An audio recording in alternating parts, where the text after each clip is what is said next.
에베소서 5장 3절 말씀입니다. 음행과 온갖 더러운 것과 탐욕은 너희 중에서 그 이름조차도 부르지 말라. 이는 성도에게 마땅한 바니라. 아멘. 우리를 사랑 가운데서 행하라 그랬습니다. 그리고 곧바로 이어서 버려야 될 것, 취하지 말아야 될 것을 이어서 말씀하는데 첫 목록이 3절입니다.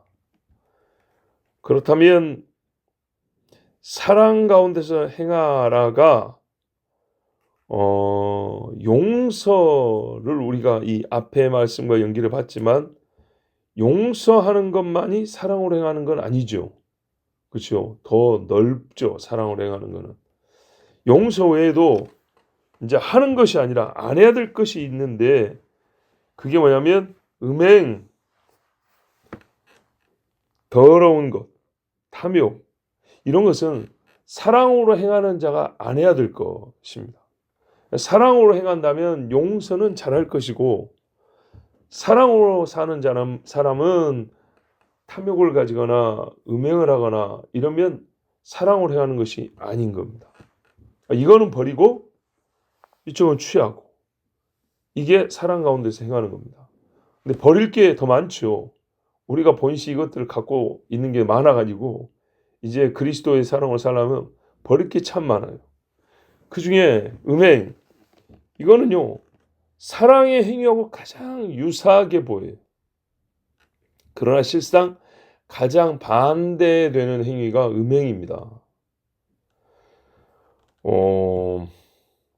진정한 사랑은 사람에 대하여 선하고 진실하고 뜨거운 마음을 가집니다. 진실한 사랑은 근데요 음행은 그 사람에 대하여 진실하고 뜨거운 마음을 가진 게 아니라 정욕을 사랑하는 겁니다. 음행은 차이를 아시겠죠? 음행은 정욕을 사랑하는 거예요. 내가 저 사람을 사랑하면 그를 높여주고 싶고 그를 위하여 일하고 싶어요. 남녀 간의 사랑도 그를 위하여가 나오는데 음행은요 돈 주고 사람을 삽니다. 그거는 정욕을 사랑한 거지 사람을 사랑한 게 아니죠. 그죠? 일 끝나면 남남입니다. 오히려 더 천하게 여깁니다. 근데 진짜 사랑은요 피부만 살짝 스쳐도 책임져야 될 것 같은 이렇게 되는 겁니다. 근데 행위는 똑같이 보이잖아요. 그죠? 어떤 장면만 딱 놓고 보면 똑같이 보이잖아요. 그러나 사랑과 그래서 유사하게 보이지만 제일 반대되는 게 음행입니다. 거기는 진정한 사랑을 갖지 못하게끔 하는 그런 아주 사탄적인 힘이 있습니다. 또 이건 좀 더 얘기해야 됩니다. 진짜 사랑은요 인격과 영혼을 사랑하는 데까지 가요. 네. 근데 이 음행은요 소돔 사람들 하는 거 보세요. 천사든 짐승이든 가리지 않아요.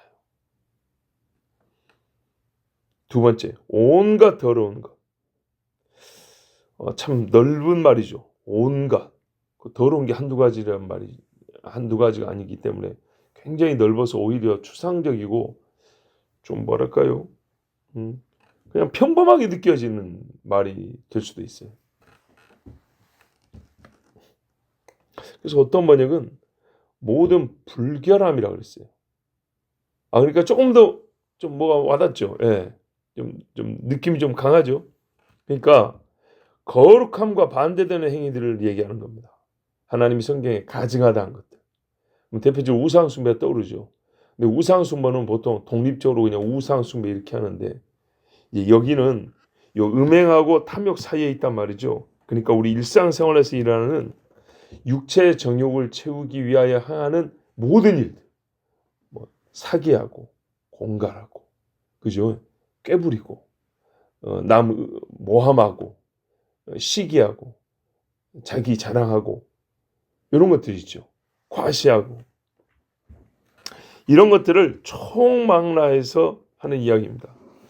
이제 보시면 성경에 아주 더러운 사건이 하나 있어요. 음행인데 진짜 더러운 사건이 아닌데 그게 다윗의 자식들 중에 큰아들이 암논이라는 놈이 있었어요.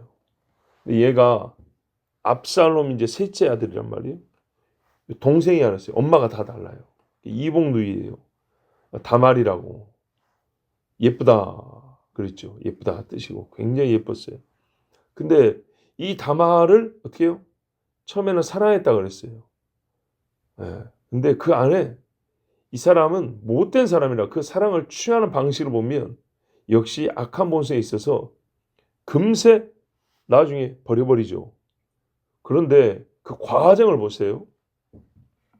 분명히 뭐라면 연애하는 마음이 있다 그랬어요. 이거는 사랑의 일부분, 일종입니다. 연애하는 마음, 사랑의 일종인데 그것이 그 자체로만은 온전히 지켜지지 않습니다. 그러니까는 주변에 좋은 속성, 좋은 성품, 품성이 같이 있어야 돼요. 봐보세요. 연애하고 결혼할 때 뜨겁습니다. 뭐 평생 살아있습니다. 예, 저는 뭐 조금 막 난리하죠. 그리고 며칠 있다가 헤어지는데도 굉장히 많아요. 왜 그러냐? 그 순간 거짓말 아니었어요. 근데 사람은 사랑만 뜯어먹고 살지 않아요. 갖춰야 될 것들이 너무 많아요. 근데 이것들이 조금 부족하거나 흠결 있으면 이 귀하다는 사랑도 금세 빚내 쓰듯이 사랑도 뺏어버려요. 갖다 팔아버린다고요. 다른 거 부족한 거 채운다고.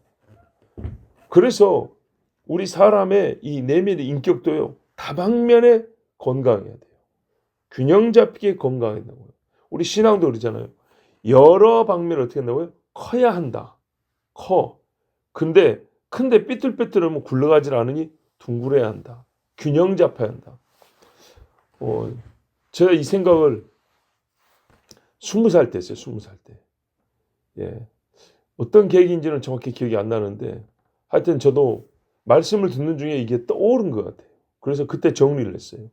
우리 신앙에는 성경에 보면 뭐하라 어때야 한다 저래야 된다 이런 덕목들이 많아요. 근데 이 중에 하나가 뾰족하면 자기가 잘하는 그것만 나올 때는 그냥 막 앞장서서 난리하는데 자기가 관심이 없거나 잘 못하는 것은 그냥 잠자코만 있어도 되는데 그 잘하는 사람을 비방한다고요. 이런 일도 많아요.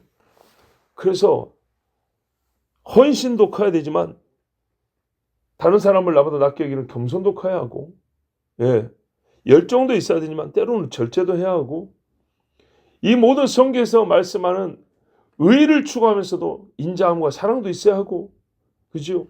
이 모든 것이 작으면 안 돼요. 다 커야 돼요. 그런데 어느 한두 개가 크면 자전거 바퀴가 굴러가냐 이 말이죠. 안 굴러가죠. 이게 균형을 잡아야 굴러가는 겁니다. 전진, 성숙 앞으로 나아감이 있다고요. 그런데 작은 바퀴는 이런 데 못 올라옵니다. 예, 사랑도 있는 요만해. 열정도 요만해. 그럼 어떻게 해요? 겁이 나서 뭘 못해요. 손해볼까 못해요. 말만 해놓고 뒤로 빠지고 아무것도 못해요. 근데 큼직큼직하면요. 웃으면서 그냥 갑니다. 어린애들은 여기 올라오려면 어떻게 해요? 조금 할 때는 기어 올라오죠. 저희 같은 사람은 어떻게 해요? 몇 계단도 한 방에 뛰어버리죠. 그런 거예요. 커야 돼요. 커야. 그러면 큰 바퀴가 되면 굴곡이 있는지 없는지도 모르고 가요. 조그만 일에 뭐 시험 받았니 상처 받았니 어쩌니 피곤해서 살 수가 없어요. 그런데 크면요. 힘들어도 한번 기도하고 이기고 하루 이틀 좀 끙끙 앓다가 좀 일어나고 그런다고요. 크면. 균형 잡히면 여러 면에 있어서 건강하죠. 좋아요. 서로가. 자, 반대로 균형이 안 잡히면요. 하나가 좋았더라도 이제 예를 들어서 10가지가 필요한데 하나가 좋아요. 안 좋은 게 아니라 좋은데 9가지가 안 좋으면 이 좋은 하나마저도 똑바로 못 쓰인다고요. 예, 이게 이제 곤란한 겁니다. 봐보세요. 우리가 이가 하나가 아주 튼튼해요. 근데 그 앞뒤로 있는 이가 3개씩 다 안 좋아요. 그럼 어떻게 할까요? 가운데 이빨은 지금은 성하지만 곧 못 써먹게 돼버립니다. 그렇죠. 예, 그러니까 우리가 보통 결혼식장에서 최고 기분 좋을 때 사랑으로 2시간을 채우고도 남아요. 예, 그런데 그게 왜 얼마 못 가냐? 사람은요 여러 가지 덕목이 필요해요. 이게 같이 있어야 되는 거예요. 생각, 의식하면서 할 것도 여러 가지가 있어요. 우리에게 필요한 성숙한 사람으로서 갖춰야 될 이 덕목의 수준이 비슷비슷하게 올라가 있어야 돼요. 이게 레벨이 올라가야 된다고요. 근데 어느 하나만 쭉 올라가 있으면 그 약한 것들 때문에 올라간 것도 얼마 못 있으면 떨어져 버립니다. 자, 그런데 말이죠. 이 암논 같은 사람도 연애하는 좋은 감정이 나름 있었어요. 아버지가 결혼시켜주면 처음에는 하려고 했죠. 그런데 그 전에 악한 방법으로 몸을 취해버렸죠. 그러고 나니까 팽해버린 거예요. 그 과정을 보세요. 시므인가 시므한가 다윗의 큰형님 있어요. 큰형님. 큰형님 아들이 하나 있는데 걔가 요나답 이름이 비슷한데 걔가 있어요. 걔가 다윗의 아들하고 이제 둘이 친구였는지 하여튼 사촌지간이니까 와가지고 형제 왜 그렇게 그 근심이 많냐 이랬어요. 그랬더니 내가 이복 동생 다말을 좋아하는데 아버지한테 말을 용기는 안 나고 걔를 어떻게 만나기도 어렵고 이제 막 이런 식으로 얘기를 했어요. 그러니까 꾀를 내줬죠. 못된 놈은 못된 놈들끼리. 그 전반적인 과정을 보세요. 얼마나 온갖 더러운가. 그러면 아픈 척을 해라. 그러면 그 다음에는 아버지가 무난을 하겠지. 근데 아버지 연세가 많아서 굳이 오질 않을 거고 사람을 보낼 건데 그때 어떻게 해주랴 할 때 그 다말이 와가지고 과자, 그러니까 뭐 밀가루 뭐 만들었고 구워가지고 꿀 좀 찍었고 뭐 이런 거 있죠. 맛있는 거 좀 만들었고 해주면 좋겠다고 이렇게 말해라. 그럼 아버지의 성품상 하라 할 것이고 너희 아버지는 순수하니까 우리 속이 악한 애들이 생각하는 거 순수한다는 줄 몰라요. 눈치를 못 챌 것이다. 그래서 그걸 해보자 그랬어요. 그래서 결국 아버지도 속이고 여동생이 왔는데 이제 과자 만들어주라고 했어요. 큰 왕자들 사는 집이니까 큰 집이죠. 여기가 부엌이 있었나 봐요. 하인들 다 나가라고 하고 과자 만들었고 오라버니 드십시오. 얘도 얼마 떨리고 왔겠어요. 예? 열 몇 살 먹었을 건데 분명히. 근데 침대로 끌어들여 버렸어요. 그리고 어떻게 했어요? 욕 보인 다음에 욕을 막 해내면서 나가라 그랬어요. 그러니까는 여러분이 3,000년 전 이야기입니다. 이 다말이 죄를 울면서 오빠 집에 가가지고 압살롬 집 왔고 나는 이제 신세 망쳤다는 거 한국말로. 예? 거룩한 유대인 여자가 이렇게 몸을 버렸으니 그리고 왕족 가운데서 이 수치스러운 일을 가지고 내가 어떻게 살겠냐고 막 엉엉 울었어요.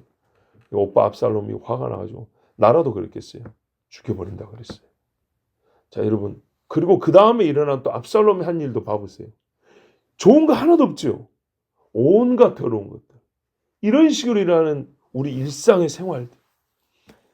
정욕이 발동이 되고 그걸 채우기 위해서 꾀를 내고 작전을 세우고 사람을 속이고 수단을 마련하고 도구를 만들고 시간을 내고 또 자기를 도와줄 사람을 끌어당기고 또 원수가 한다고 또 속이고 이래 가면서 하는 여러분 이런 일들. 이게 그리스도인에 합당하지 않다는 겁니다. 그 중에 하나 누구는 끊어야겠죠. 그죠? 사랑 가운데 생활하. 암논이 그랬으면 뒤늦게라도 어떻게 해요? 무릎 꿇고 잘못했다고 용서를 빌어야죠. 아버지 다윗이라도 이놈 새끼 와갖고 볼기짝을 두드러 패면서 감옥에 넣어가지고 유배를 보내든지 이렇게 해야죠. 그런데요. 그 더러운 일에 대하여 아무도 여기는 필요한 게 정죄였어요. 정죄하지 않고 책망하지 않고 다 쉬쉬하고 지나갔어요. 더러운 것들이 계속 쌓여 났어요. 곰팡이가 쌓여가지고 처음에 냄새만 나던 이제는 온 천지가 곰팡이 천지, 누룩 천지가 됐어요. 자, 이 온갖 더러운 것들, 이거는 그리스도에게 있어서는 안 된대요. 단 한 조각도 있어서는 안 된다고 했어요. 이름도 부르지 말라 그랬죠. 탐욕, 우리가 너무 잘 아는 겁니다. 십계명 마지막 말씀이 뭡니까? 탐심을 버리라죠. 탐내지 말라. 정당하지 않은 욕심입니다. 내 거 아닌데 남의 거. 마음으로 이미 도둑질한 겁니다. 그리고 주신 대로 받았는데 계속 더 나는 더 받아야 한다. 더 달라 더 가지겠다. 이것이죠. 그러다 어떻게 되죠? 주신 부를 누리는 게 아니라 부를 추종하게 됩니다. 추종. 따라간다는 거죠. 예. 부를 소원으로 두고 삽니다. 그러면 어떻게 되냐? 마음이 성경 옛날 번역에는 한자로 이렇게 해서 치심 그러세요. 마음이 치우친다는 거예요. 예. 옛날에 재물이 늘어도 거기 치심치 말지며 이렇게 말했거든요. 옛날 번역에. 그것처럼 마음이 끌리면 안 되는데 끌리는 정도, 기울어진 정도가 아니라 묶여 있어요. 묶여 있어요. 예. 그 세상 재물이라든지 세상 것에 마음이 묶여 있어요. 그러니 어떻게 해요? 하나님과 두 주인을 섬길 수는 없죠. 자연스럽게 하나님에서 떨어지게 돼 있어요. 그런데 어떻게 사랑 가운데 생활할 수 있겠어요? 하나님을 벗어난 사랑을 말하는 게 아니에요. 예? 탐심으로 사랑하는 사람에게 사랑이라는 것은 찾아볼 수가 없어요. 많이 가진다고 손이 부드럽고 따뜻한 건 아니에요. 여러분 디모데전서 6장에 우리가 잘 아는 말씀입니다. 우리가 먹을 것과 입을 것이 있은지 족한 줄 알 것이니라. 부하려 하는 자들. 주신 부를 누리는 게 아니에요. 계속 부를 추구하는 거죠. 의도와 의지가 거기 있어요. 부하려 하는 자들은 시험과 올무와 여러 가지 어리석고 해로운 욕심에 떨어지나니 곧 사람으로 파멸과 멸망에 빠지게 하는 것이라. 어려운가 하면 쉽게 이렇게 돈을 사랑하면 일만하게 뿌리니라. 자, 세상 돌아가는 거 너나 할 거 없이 돈 때문에 모두 낙이 생기지 않습니까? 그죠? 돈 때문에 협박, 납치, 감금, 폭행, 사기, 그죠? 많이 생기죠. 이것을 탐내는 자들, 돈을 사람이 일만하게 뿌려야 되는데 그 악을 보고도 괜찮아. 저 정도 악은. 그러면서 계속 탐내는 자들은 미혹을 받아 믿음에서 떠나 믿는 자들 중에도 이제 이게 문제예요. 많은 근심부터 자기를 찔렀도다. 그리스도를 믿는 자가 돈을 사랑하면 어떻게 되냐면 미혹에 스스로 내준 꼴이 된답니다. 이건 하나님이 말씀하시는 거예요. 우리가 살펴보고 경험을 얘기하는 게 아니고 하나님이 말씀하신 거예요. 아담이 죄인이라고 해서 우리가 진짜 사람이니까 죄인인 거예요. 그죠? 하나님이 말씀하셨고 확인해 보니까 사실이에요. 확인해 보니까 사실인 것을 하나님 말씀인 척하고 쓴 게 아니고 하나님이 우리에게 먼저 일러주신 거예요. 믿음에서 떠난다 그랬어요. 자, 야고보서 4장에도 이런 말씀이 있어요. 너희 중에 싸움이 어디로부터 나냐? 다툼이 어디로부터 나오느냐? 너희 지체 중에서 싸우는 정욕으로부터 나는 것이 아니냐? 자문에 보면은 다툼이 어디서 나고 막 싸움이 어디서 나냐 했더니 술을 좋아하고 독주를 좋아하고 술 찾아다니는 사람에게서 나는 거 아니냐? 이렇게 말씀했어요. 네. 똑같은 패턴, 똑같은 틀의 말씀입니다. 너희는 욕심을 내어도 얻지 못하며 살인하여 시기하여 능히 취하지 못함으로 다투고 싸운도다. 이야, 이 말씀을 보셔야 되는데 싸움과 다툼이 어디서 나냐 했더니 근본은 정욕이래요. 정욕. 근데 욕심을 내도 내가 더 얻겠다라는 정욕이래요. 그래서 무슨 짓까지 하냐 했더니 살인하고 시기한대. 근데 살인하여도 다 얻지 못하고 시기하여도 다 얻지 못하니까 계속 싸움을 이어간대요. 그러면 이 탐심이 어디까지요? 살인을 살인의 최고 이유가 탐심이라는 거예요. 탐심. 보세요 다시. 너희는 욕심을 내어도 얻지 못하여 살인하며 시기하여도 능히 취하지 못함으로. 욕심을 내서 힘을 써봤는데 안 되는 거예요. 그러면 사람을 죽이기까지 해서 또 뺏으려고 했는데 그것도 뜻대로 잘 안 돼요. 그러니까 다투고 싸운도다. 계속 다투고 싸움이 이어지고 죽이고 또 뺏고 죽이고 또 뺏고 이리 간다는 겁니다. 그 다음에 주신 말씀이 이거예요. 너희가 얻지 못하면 구하지 아니하며 구하여도 받지 못하면 정욕으로 쓰려고 잘못 구하기 때문이라. 그러니까 이 앞에 문맥을 볼 때 그리스도인의 기도에 대해서 어디를 강조해 가르쳐 주려 한 것이냐. 정욕을 놓고 하나님 앞에 기도하는 것 하지 마라. 이 말씀 하려고 하는 거예요. 정욕에서는 결론이 다툼이 나는 건데 이 정욕이라는 속의 것을 버리지 않은 채 그거를 그대로 세상에서 그거를 활용을 하면 어떻게 하면 싸움이 나고 살인이 나는데 그 살인의 씨를 그대로 갖고 와서 대상만 하나님으로 바꿔서 수단을 좀 깨끗한 척 경건한 척 하나님 내가 저 사람한테 구하자고 하나님한테 구하니까 주시오. 이러면 이게 주겠냐 그 말이죠. 구하여도 받지 못하면 정욕으로 쓰려고 잘못 구하기 때문이라. 그러면서 또 이어 말씀이래요. 가늠한 여인들아 세상과 벗된 것이 하나님과 원수됨을 알지 못하느냐. 그런즉 누군지 세상과 벗이 되고자 하는 자는 스스로 하나님과 원수되는 것이니라. 자, 이 말씀을 통으로 봐야 돼요. 정욕으로 구한다는 게 뭐냐면 이미 마음은 세상과 친구하고 있다는 거예요. 세상과 친구하고 세상과 짝하고 놀고자 하나님께 기도한다는 거예요. 뭔 말인지 아시겠죠? 예. 하나님, 제 친구들은요 부모를 잘 만나가지고요 어쩌고 저쩌고 이렇게 사는데요, 나는 우리 부모님이 약해서 안 돼요. 대신 하늘에 계신 내 아버지시잖아요. 이런 식이에요. 예. 참 순박하죠, 이 정도만 돼도. 예. 근데 이게요 이제 계속 몸집을 불려 나간다 생각해보세요. 자, 이런 것은 어떻게 하라고요? 너희 중에서 그 이름조차 부르지 말라. 왜? 성도에게 마땅한 바니라. 이름도 안 부른 거, 입에 내지도 않아야 하는 게 마땅하다 그랬어요. 자, 우리 번역 중에 킹 제임스 옛날 성경을 한국말로 번역한 데는 이렇게 돼 있어요. 성도들에게 어울리도록 단 한 번도 불리지 않게 하라. 성도에게 마땅한 바니라를 어떻게 했어요? 성도에게 어울리지 않는 거다. 성도에게 어울리는 것은 뭐냐면 이런 말은 입 밖에도 내지 않는 거다. 굉장히 단호하죠. 용납하지 말고 완강하게 거부하고, 또 우리가 교회이기 때문에 지체가 이것들을 원하여 그렇게 따라 살아가면 하지 못하게 가르쳐주고 막아야 될 책임도 있는 겁니다. 여러분, 불 속에 있는 사람만 끄집어 오나요? 불 속으로 들어가는 사람도 막아야죠. 같이 해야 되는 겁니다. 너희 중에서 그랬잖아요. 너희 중에서, 그러니까요. 교회 이야기입니다. 혹 이런 일로 교회의 지체가 다른 지체를 더럽히지 못하게 하고, 또 어떤 지체가 사랑을 행하며 살려고 하는데 이 악한 짓으로 방해하는 사람이 있죠. 그 방해는 못하게 막고 선한 일을 장려하고 악한 일은 막는 것, 이게 우리가 해야 될 겁니다. 그러면 이게 언제부터 시작이 될까요? 하면 안 됩니다. 이렇게 해야 됩니다. 이걸 언제부터 가르쳐 줘야 될까요? 그렇죠. 초신자 때부터. 나이로 하면 어릴 때부터. 그렇죠? 어릴 때부터.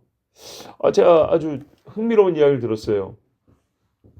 어떤 할머니가 믿는 집 손자가 있고요, 믿지 않는 집 손자가 있어요. 근데 믿는 집 손자를 보고 안타깝다 그랬대요. 이유가 뭐냐 했더니 3살짜리가 손자인데, 믿는 집 손자 3살짜리면 말 좀 하잖아요. 애가 해야 되는 것과 하지 말아야 될 것들을 가릴 줄 알더라는 거예요. 그럼 믿지 않는 집 손자는 지 멋대로 살다가 쿵 하고 막 이렇게 사는 거예요. 막 성질 부리고 막 뭐가 뭔지 모르고 그냥 그렇게 사는 거예요. 앞뒤 없이.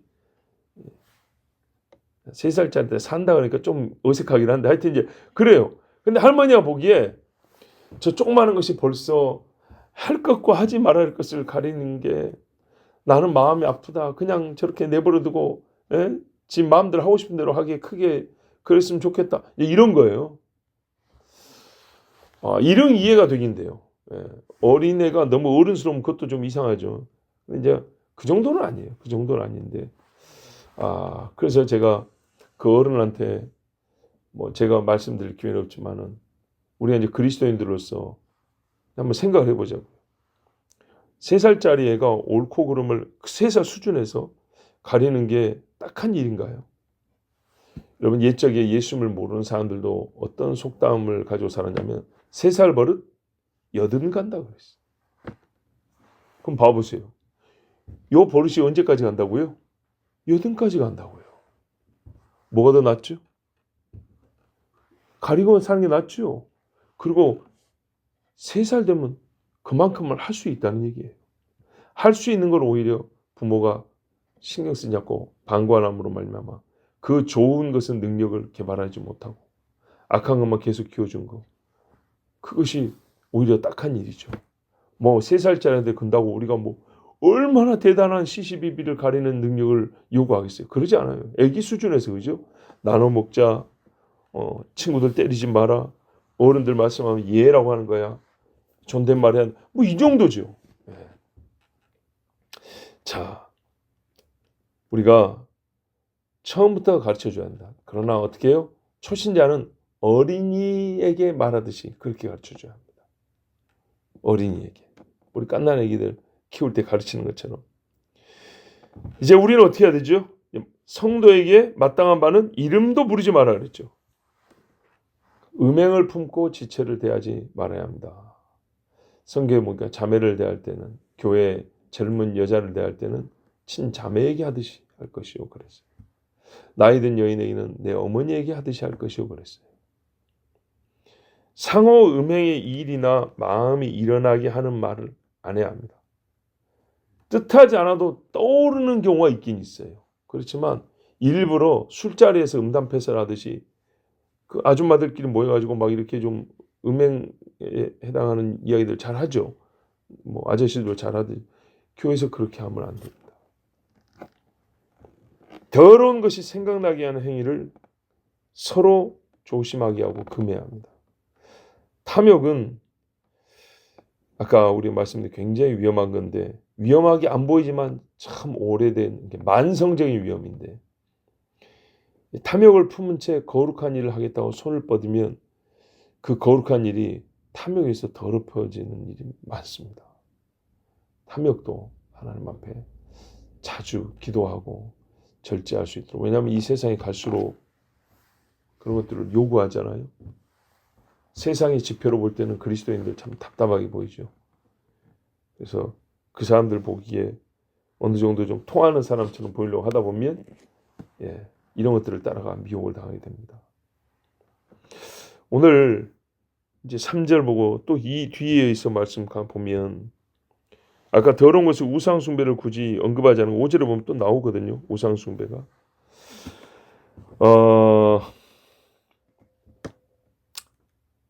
생각보다 새 사람, 옛 사람을 벗어버리고 새 사람을 입으라고 저기 4장 22절 24절 나와 있는데 새 사람의 삶의 변화의 폭이 매우 크다는 것. 그 다방면에 구체적으로 적시되어 있어요. 이런 변화를 하나님이 일으키시고 우리에게 이런 변화가 있어야 한다고 말하는 겁니다. 아까도 말씀드렸지만 이거는 우리 사람이 이게 좋다고 쓴 게 아니고요. 하나님이 성령의 감동으로 사도에게 지금 직접 가르쳐 써서 우리에게 알려준 겁니다. 어떤 잘 믿는 사람의 기준을 자기 기준을 써놓은 것이 아니고 하나님이 우리에게 말씀한 거라고요. 마치 출애굽한 이스라엘 백성에게 주신 말씀처럼. 오늘 이 말씀을 하나님이 주셨습니다. 그리고 오늘 이 똑같은 말씀을 다른 사도들도 역시 복음을 전할 때 같이 전했습니다. 그 말씀을 읽고 마칩니다. 베드로전서 1장 14절 이하에 보면 너희가 순종하는 자식처럼 전에 알지 못할 때에 따르던 너희 사욕을 본받지 말고 이거는 본받지 말고 이제 어떻게 있어요? 순종하는 자식이 되었다면 오직 너희를 부르신 거룩한 이처럼 너희도 모든 행실에 거룩한 자가 되라. 기록되었으되 내가 거룩하니 너희도 거룩할지어다 하셨느니라. 아멘. 참 중요한 말씀인데 내가 거룩하니 너희도 거룩하란 말은 구약의 율법 시대에 나온 말씀이죠. 근데 이 말씀을 지금 복음을 받은 자에게 똑같이 명하고 있습니다. 한 하나님, 한 말씀, 한 뜻입니다. 누구든지 어느 시대든 하나님을 알고 하나님을 섬기고 믿는 자라면 반드시 하나님이 한 것처럼 그분이 했던 것 같이 그분을 닮아 그랬습니다. 그걸 한마디로 거룩이라고 합니다. 하나님이 거룩하니 우리도 거룩해야 합니다. 기도하겠습니다. 아버지 하나님 감사합니다. 오늘도 하나님이 거룩하게 하시고 또한 거룩한 삶으로 하나님 나라에 합당한 자가 된 표를 주시려고 주의 자녀들 이렇게 많이 모아주셨습니다. 이 시간은 주께서 우리에게 거룩한 시간으로 주셨습니다. 여호와의 말씀 한 절이 우리의 심령을 더욱 거룩하게 하고 우리의 삶을 더 깨끗하게 합니다. 세상에 무엇이 우리를 바꾸리요? 새 사람이 되게 한 것도 하나님 말씀이고 새 사람이 되어 성장하게 한 것도 하나님 말씀입니다. 다만 주여 우리가 들었다고만 되는 것이 아니라 그 말씀이 역사하는 말씀이 되기 위하여 우리는 또 기도합니다. 하나님이 도우셔서 이 말씀대로 순종하게 하시고 말씀의 힘이 나를 강하게 붙들려 주시옵소서라고 우리 같이 기도할 것이니 주여 우리의 기도 탐심을 위하여 하지 아니하고 정욕을 채우게 한 것이 아니라 거룩을 위하여 하는 우리의 기도를 응답하여 주시옵소서. 예수 그리스도의 이름으로 기도하옵나이다. 아멘.